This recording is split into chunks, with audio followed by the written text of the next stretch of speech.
Again, Aiden demonstrating his power inside. It just seems like the Lakers couldn't make any shots. I mean, they got shots. They looked kind of flat a little bit, and it just seemed like they didn't kind of match what Phoenix was doing for 4 quarters. So it was just, points in the paint. They got outscored. I think only, you double check, I think it was like maybe, 19 assists or 18 assists. The ball wasn't. 19 assists, James, and lost the paint battle 44 to only 36. Ball wasn't moving, a lot of categories. And I know we lost AD, but even before that, it just didn't seem like they were matching the energy. And then after AD, they just really were disarray, never got, formulated into any type of cohesiveness or continuity on offense. It's something they're going to have to look at. Now, I give Phoenix a lot of credit tonight. They played their way. They played their game, and so they deserved it tonight. But the Lakers just didn't have what they normally have. Rob, midway through that second quarter, it's 37-27 Lakers. What changed? I think the halftime is what did it. You through that second quarter, they were rolling. But when halftime came out, no AD. It was almost like they didn't get organized on the court. Defensively or offensively, they didn't get any points in the paint, like you said. There was a lot of things that just went on as far as like getting back. And with me, it was like every time a guy turned the ball over, it's almost like they want to do this instead of sprinting back. Use that energy and slapping your hands or looking at the ref to get back on defense. There's no whistles. There's no need to complain. This is the playoffs. You don't have time to complain or worry about a turnover. So that's what Phoenix wants. They're a team that uses that fast break to get their threes. They use that fast break to get Chris Paul to probe the inside. And with Chris Paul being healthy, he was able to knock down his patented mid-range jumper. So a lot of things came into effect in that second half that the Lakers just couldn't, defend off. Yeah, we'll talk AD in a little bit. I want to talk Chris Paul in a little bit. First, I want to talk this third quarter. You mentioned coming out at halftime, guys. Look at these numbers for the Lakers in the third quarter. Really tough to win no matter where you play. Just 3 of 16 for 19% from the field. I mean, the Suns went 0 for 6 for 3, but the Lakers didn't capitalize. 0 for 7. 6 turnovers, just 15 points. And also, big game to me, no fire. No sense of urgency, no rhythm, and I think the Suns smelled blood in the water. All of a sudden, you feel the wind go out of the sails with that Laker team, and in that arena, there's no AD, no KCP in the second half, and the Suns said, let's take advantage. It didn't look like that team was glued tightly together. They were kind of together, but it wasn't like that tightness. Now, they made a run down the stretch in the fourth quarter, but it was a little too late. I think for me, when you watch this game, I didn't realize until I just really looked closely at the stats. They took 81 shots tonight. 40 were three-pointers. So that means every other shot was a three. And that's a sign of me you just settling. And if I look at this Phoenix Suns team, they're not a tall team. You're not attacking. And that's what you have to do when a team is small. You have to attack their basket. You're playing into the Phoenix Suns' hands now by shooting outside shots, getting the long rebounds, rebounds going to the elbows, and they're starting a fast break. And that's what the Lakers got to understand. I know it's a different era from when James and I played. It's a three-ball game, but still, half your shots from threes, that's too many.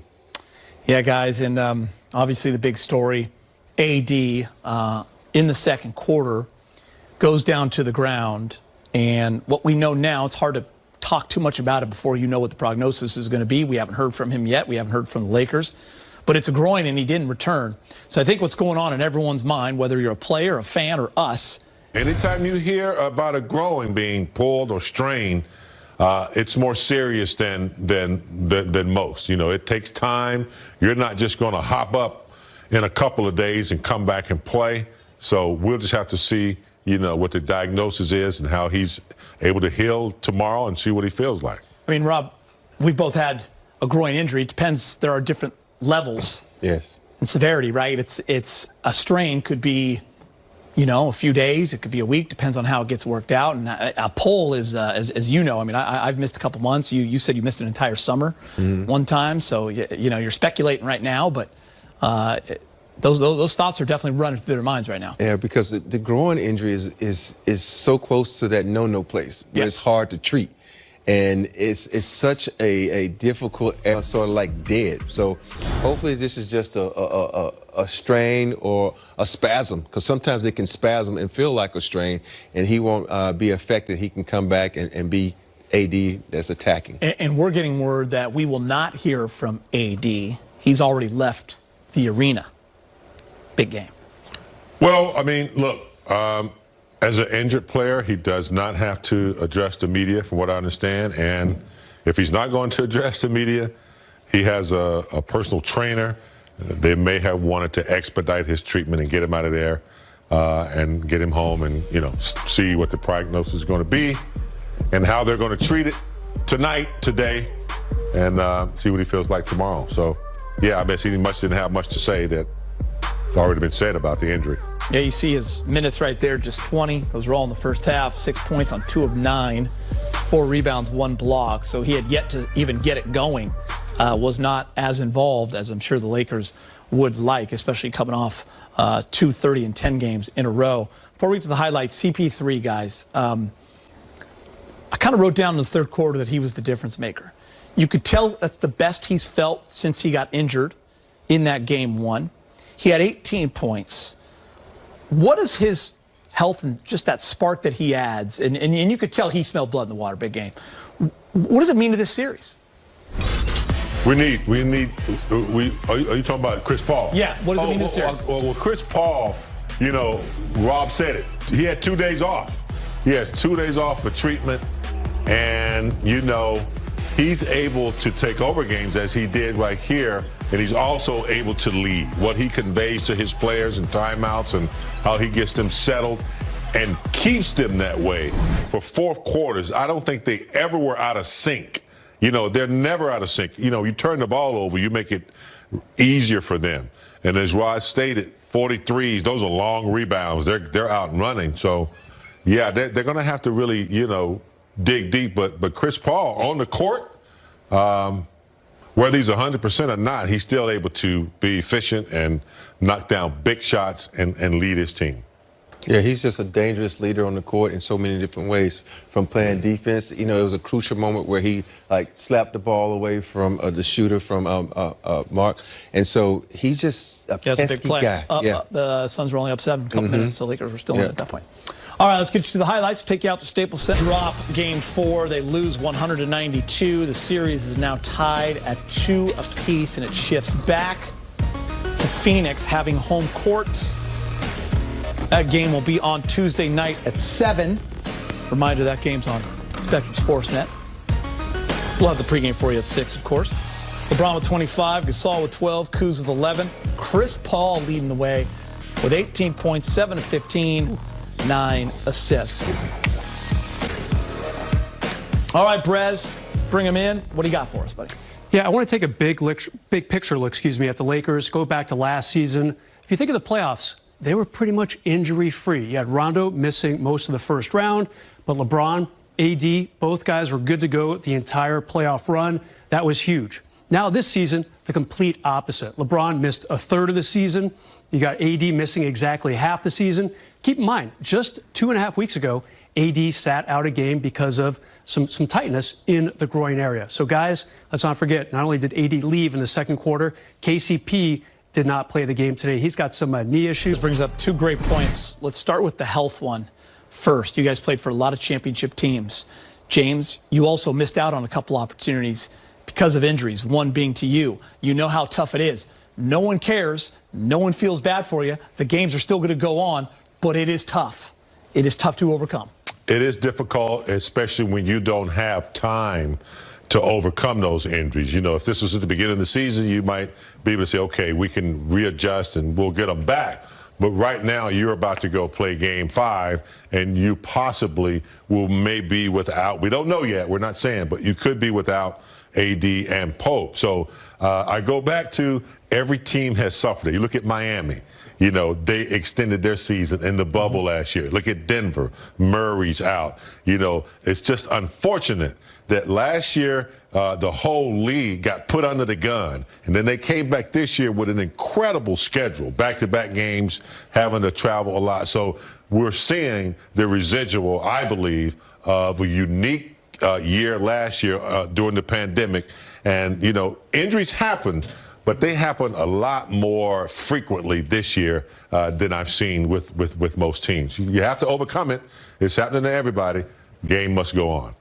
You know, the thing about injuries is you have to be lucky and you have to avoid them. You know, out of the 7 championships I won, I've only had one team that was injury prone, and that was the second championship. But after that, we were fully healthy. And that's when the luck comes in, because think about it. And you were injured all the way up to the playoffs. Yeah, yeah. And think about it. LeBron gets rolled up on. AD right there just hits one leg and your leg gets kicked another way. There's so many freaky things that can happen in a game. That's why we always says we don't play with a team. You finish them. Because anything can happen within the game. You can step on someone's ankle, a la Kobe Bryant, and miss a game. There's so many things, like I said, that can happen. So you finish someone, you take them out, and you end the game. So then you can rest and worry about whatever's going to happen later. All right, let's go to Staples. Frank Vogel's talking to the media. All right, the Western Conference, here's how it's shaping up. Utah 2-1 over the Grizzlies. Clippers get back in the series. They win Game 3 in Dallas. They'll be playing later on in Game 4. Nuggets and Blazers all tied up after Portland wins Game 4. And Phoenix 2-2 as well. So the Western Conference, very, very tight. All right, guys, you heard from Frank Vogel. No word on AD yet, going for further evaluation. I do want to talk about KCP. Rob, you and I were concerned after last game because you know how valuable he is defending Phoenix guards. And even if he's able to play, you just don't know what that hyperextension is going to be like. So now he doesn't play. Him coming back is even more crucial with the uncertainty of AD. Yeah, well, you need a defensive stopper. I know KCP is not known for his block shots, but he's known for his strips. He has patented that. He's been in book fences also, because he had that little meeting of the minds after Game 2 with LeBron. LeBron said, "Oh, don't worry about it, keep playing." So he's starting to be more aggressive. So we need him in there because he brings so much energy and so much passion to the game. He's totally a disruptor. I mean, he's not going to stop you every time, but you're going to feel his pain and his presence. And so what he does on defensive end is critical. And then his ability to knock down the shot. We all know when KCP hits 1 or 2 threes and gets going, especially from the corner, that's a valuable asset to have when he's in that pressure defense. So, yeah, it'd be a welcome sight if he's able to come back. A lot of times when you have that injury, you know, offense, I've said this before, you can kind of dictate where you want to go, but it's when he has to react to somebody else, that's going to be the big test for him. Yeah, KCP, right up till about an hour before tip-off, he was a maybe for the game tonight. So that means he's close. So that could be good. The bad news for him, only 2 days until the next game. It'll be in Phoenix instead of maybe 3 or so. I want to go back to what Frank just said. I thought it was interesting. He was asked by Dave McMenamin of ESPN, you know, what do you think of AD before he got hurt? And Frank was honest. He said, you know, he was 2 for 9. I thought he was laboring. Remember, AD came in with a questionable designation because of a sprained knee. So AD kind of feeling it in a couple different areas of his body right now. Frank asked, you know, what's the timetable? Basically, he said, we're going to make all our decisions over the next couple of days. So no rush for the Lakers. Seems like AD is going to get further testing. No specifics, whether it's an MRI exam or anything like that. We'll just have to wait and see. All right, you see Marc Gasol and what he was able to do in the loss against the Suns in Game 4, 23 minutes, 12 points on 3 of 5 from 3, 8 rebounds and 3 blocks. What'd you like the most about what he brought to the table, Rob? I think the way he can stretch the floor and open up the paint, because when he was out there, LeBron was more aggressive. He got to go in the post and he got to kick it out to Marc. And Marc was always looking for pass. Only thing, I think Marc played pretty much a perfect game until that last moment when he let a 6-foot guy deflect his pass and get a steal in a crucial moment. But other than that, you know, when Marc's in the game, the thing he does defensively, he just knows how to move his body. You know, we had a guy we just lost a guy in Mark Eaton, you know, one of the greatest shot blockers in the game, and he never left his feet. And that's what Gasol at this point in his career reminds me of. He doesn't always have to leave his feet to block shot. He puts that. Gasol adds so many dimensions to the team when he comes in. Everyone gets an easier shot. Because if you're moving out the basketball, especially if he's at the top of the key, you go back door, he's going to get you a higher, easier percentage shot. He also can knock down the 3. And he's like a point guard. He organizes people and gets people to get stable so they can run the offense. He gets that. And then the main thing is he can bring Ayton out and knock down the 3. So it's going to be interesting to see how Vogel uses him, because he is a major asset when he's in the game. Yeah, no doubt. Remember earlier in the season, Gasol really struggled. In fact, some people were like, is this going to be his last year in the NBA? He's getting up there in years. He wasn't hitting outside, not really fast defensively with his footwork. Now, complete opposite. He looks great. Obviously, he has overtaken Montrezl Harrell as the Lakers' backup center. Trez got in there a little bit in the fourth quarter, Rob. I know you noticed that for sure, but cannot argue with Gasol leaping over Trez at this point in the season. What do you think about what he said about, hey, listen, yeah, you lose AD, and that hurts you right now in this game, but now you got to go back to the drawing board, and there's a lot of things we can still do. I mean, there's not a guy in that locker room who doesn't think we can't win without him. Oh, no doubt. If you look at this team, they still match up very well with the Phoenix Suns. They might not be as fast, but they have a lot of veteran leadership and a lot of smart guys in that locker room. And sometimes when you just go back to the basics, pass and cut. I know it sounds simple, but which it is. Marc Gasol is one of the great facilitators at the top of the key. When those guys get to moving, guys get easy buckets. And as we say all the time, when a guy gets a layup, oh, I see one go through. Now it makes your threes fall down too. So Marc is great at making guys around him better. Especially if we get Pope back and he's able to play at full capacity. Without AD, this team has proven that they play, together. They play defense. Guys like Kuz, who we've yet to really see have that breakthrough, like the games that we're accustomed to. We have guys like that can step up. So with or without AD, this team is still capable of winning and winning on the road. It's funny, the theme already out of the locker room. Frank Vogel said it. Marc Gasol just said it. Get ready for a lot of LeBron in Game 5 if indeed AD cannot go. And Vogel had a pretty funny anecdote. He's like, hey, when he was with the Heat, if Bosh couldn't play or if Dwayne Wade couldn't play, and when Frank was coaching the Indiana Pacers, it meant trouble for the Pacers because it meant more LeBron on the ball. So if KCP can't play, that definitely helps. If AD doesn't play, obviously that's a problem, but it's going to be a lot of LeBron. And if LeBron wants a little bit of motivation, he can just re-watch the stare down that Jay Crowder gave him after that hard foul in the fourth quarter because Crowder was not letting him out of his sight. He heard LeBron kind of complaining, but Crowder, kind of a crazy stare down there, Geet. All right, time to go back inside the Laker locker room. Kyle Kuzma speaking with Mike Trudell. Hey, Kyle, I want to ask you about the third quarter, just what you saw on the court as you guys tried to adjust the change, obviously, with AD not coming out and how that impacted both sides. Yeah, we just had to adjust. I think, what is our DNA going to be without that? So, I think that was just the biggest thing. Defensively wasn't our problem. We held them to 100 points. So, and they had a couple of their players, hit some shots. So. Got it. And was there anything that you started to see as the second half went on, who's depending on his availability for game 5 that you think could carry forward that could work a little better? Yeah, we just gotta play in space, play with pace. I think if we can do that, get downhill, just get the ball popping, we'll be all right. Dave? Because this feels like more of the same considering how this season has gone for you guys. Does that prep you better for this moment, or does it make you feel like, oh man, the basketball gods aren't helping us out this year? A little bit of both. Obviously we've been derailed this year, but at the same time we've been through it. So just got to figure it out. Dan?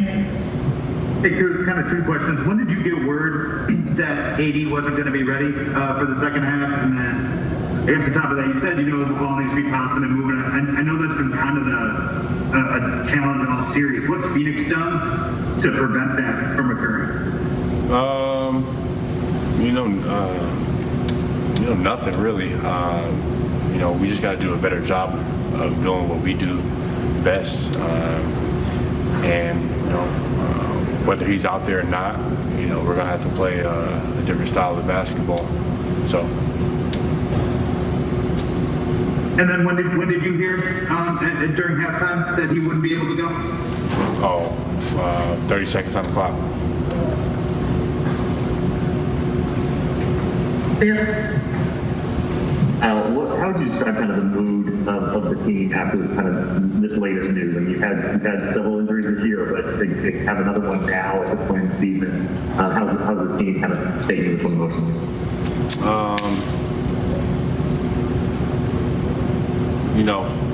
I think we're optimistic still.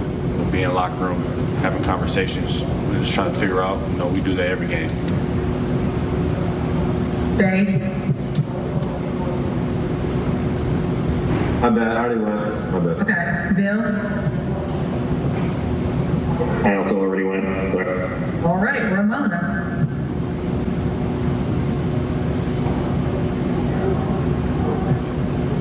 Okay.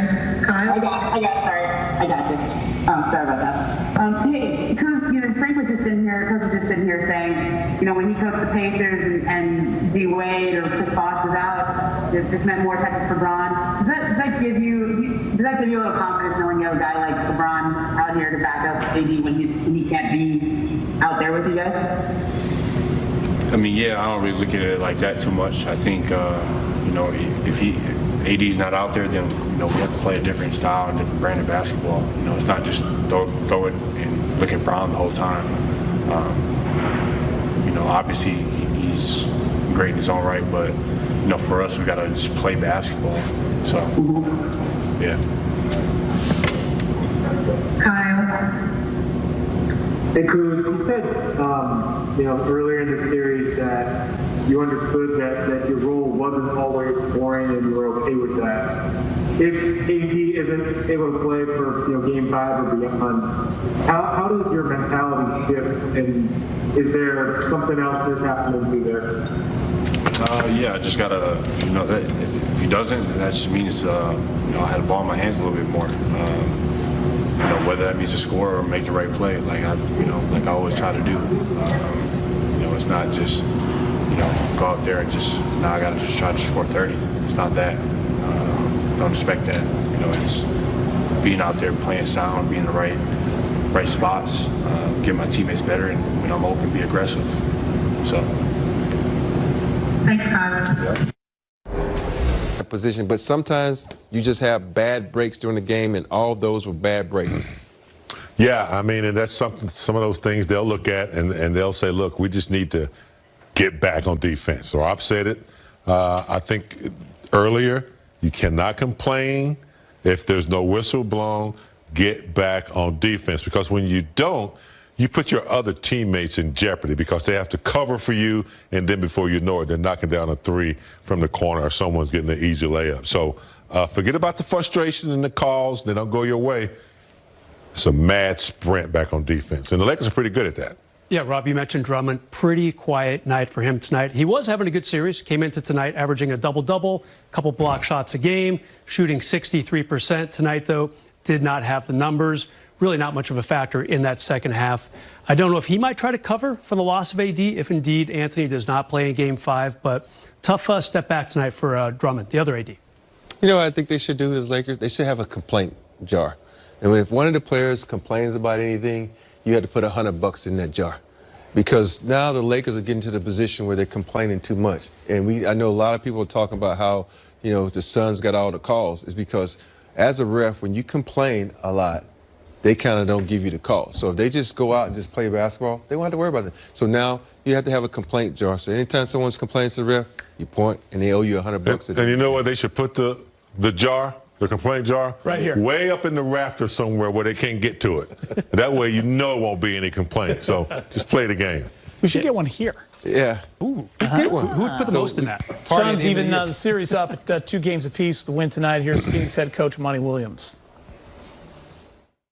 That was the one thing that gave me a bit of confidence that he could do it when he came in and he showed me what he could do with his arm pregame. And this was stuff that he couldn't do the last couple of days, and especially in our last game. And so when I saw him do some things with his arm, Coach Willie Green took him out before the game, and they worked out. And that gave me more confidence. And with that being said, I had no idea he was going to be able to do what he did today, to be able to come off screens and knock down shots. His passing was there, the instincts was there, the burst that we've seen this year wasn't as dynamic, but you could see it's coming back. And so I think that gave us and the team a lot of confidence. Feel of pace and playing 0.5. And when we can get stops and get down the floor and the ball's just moving around the gym, don't know if it favors us, but that's how we like to play. And then we had guys step up and make shots today. And the other side of it is DA had 17 rebounds. That was a relentless attitude. We lost that battle by 1, but for him to have 17 boards in a game like this was huge for us. Here's the Lakers calendar. It's all tied up at 2-2. What a series. Game 5 moves to Phoenix. It'll be right here on Spectrum Sportsnet. Do not forget that. Well, the pregame show for you as well. And then Thursday's also on Spectrum Sportsnet. If it goes to a Game 7, that's going to be Saturday, June the 5th. All right, guys, let's talk a little Suns. Obviously, CP3 getting it going. DeAndre Ayton's having a great series. Devin Booker is doing his thing. For me, Rob, the Suns' defense, very underrated kind of coming into this series, and they were fantastic. I know there was no AD in that third quarter. Of taking the things away that the Lakers wanted to do, the double teaming at the right time. They were the ones that had the steals and blocks this game as opposed to the Lakers in game 2 and 3. Yeah, James said it. They smelled blood and water in that third quarter. They came out and only held the Lakers to 15 points in that quarter. And that's what you have to do. And we always talk about starting halves the correct way. Yep. The Suns started that second half the correct way. They came out, they played excellent defense. They were in passing lane, and they forced the Lakers to have a lot. Not go down 3-1, and they took advantage of what the Lakers didn't do. Lakers didn't move the ball. They were stagnant, only 19 assists. When AD went down, that was the time you're supposed to have a meeting of the minds and say, what do we have to do? We can't do a lot of one-on-one. Phoenix is not number 2 in the NBA by accident, and they proved it there in the third quarter, only allowing 15 points for the Lakers. So the Lakers got to find a way to jumpstart their offense. You move the basketball, have more than 19 assists, get some easy buckets, but they do have to defend, and that's where it all starts. Yeah, guys, we talked before the game on the pregame show. Lakers did have the #1 defense during the regular season. Don't forget, Phoenix was number 6 in defensive rating, so they score a lot of points and they play good defense. Some pretty good pickups for them during the offseason. Jay Crowder, probably at the top of that list defensively. Big guy, can really antagonize people. And Ayton, which is kind of singled out by Monty Williams. He had 14 points. That's fine. It's about what he averaged during the regular season. But 17 rebounds. He's kind of controlling the boards in these games. In particular, these playoffs, he really has shown that he deserves probably a pretty good pay raise. We'll see if he and the Suns can come to some sort of accord between now and the start of next season. As for now, the Lakers have to account for him, especially if AD is not in the game on Tuesday. When guys come out of school early, it takes them a while to mature. Look at Julius Randle, and I look at Ayton. Ayton was these guys who came out of school early. If you watched him at Arizona, he was just like, what is he going to be? He was just trying to figure it out. He was just bigger than everybody else. But now he's trying to come into his body. He's trying to come into his manhood. And so now he's playing basketball at a high rate for a big. He's doing exactly what a big should do. Pick and roll, rebound, and block shots. All right, more to come on Access. Anthony Davis leaves with a left groin strain. Suns tie up the series 2-2. We'll be at 92. They shoot 44% from the field. Lakers just 40. 10 of 35 from 3. The Lakers 13 of 40. 0 for 7 in that crucial third quarter. You see the assists, as Big Game pointed out earlier, only 19. And the 16 turnovers at home, not going to do it. All right. How much of this now, you say just the offense, the defense, leadership, everything falls kind of on the shoulders of LeBron James. He's been there before, but with no AD, and we don't know how long AD is going to be out or if he's going to be out. But Rob, right now, as LeBron said, Game 5 is huge. See, I don't think it should fall solely on LeBron's shoulders, because I think if you watch this series so far, we've talked about Schroeder. Yep. I think Schroeder needs to take up and load some of the responsibility. I know LeBron is the star of this team, and everybody looks at him to do so many things. And for me, I don't think you need to do that. I think because you have capable guys like Schroeder, you have capable guys like we need Kuz to step up. So LeBron is a star. He can do it, but I think him and Schroeder should share the load, because Schroeder has the advantage, just like LeBron has the advantage. Yeah, LeBron is obviously the leader, and he will take the lead in trying to, get this team back on track. But I think if they look at the last 6 minutes of the Phoenix game in Game 4, they only allowed Phoenix 19 points. That's where they have to put their trust in collectively. Obviously, LeBron's going to do what he does. He's got to find a way to get guys involved, make it easier for Drummond, get some shots. He'll do that, and he'll probably score more and be more aggressive.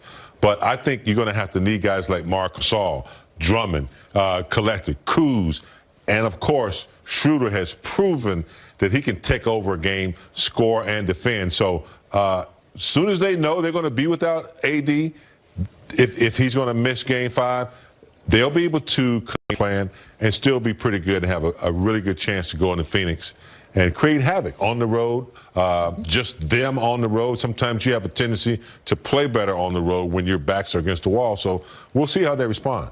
Yeah, James, so much focus in the post-game analysis, some of the quotes from the players and the coaches, all about LeBron on Tuesday if AD cannot go. Schroeder needs to step up, quite frankly. He did not shoot well tonight. I believe he was about 30% from the field. He had a good Game 3, 20 points, 4 assists. That was not the case tonight. Kuzma, too, not a great series for him so far. He's got playoff experience. He's a champion. He's got to step up and play like it because they're going to need him. If there is, again, no AD in 2 days. All eyes just waiting on the Laker medical report. Maybe AD goes for an MRI. The Lakers have not confirmed that yet. We'll have to see what happens. But Schroeder and Kuz are the top 2 guys I'll be watching besides LeBron. All right, more to come on Access.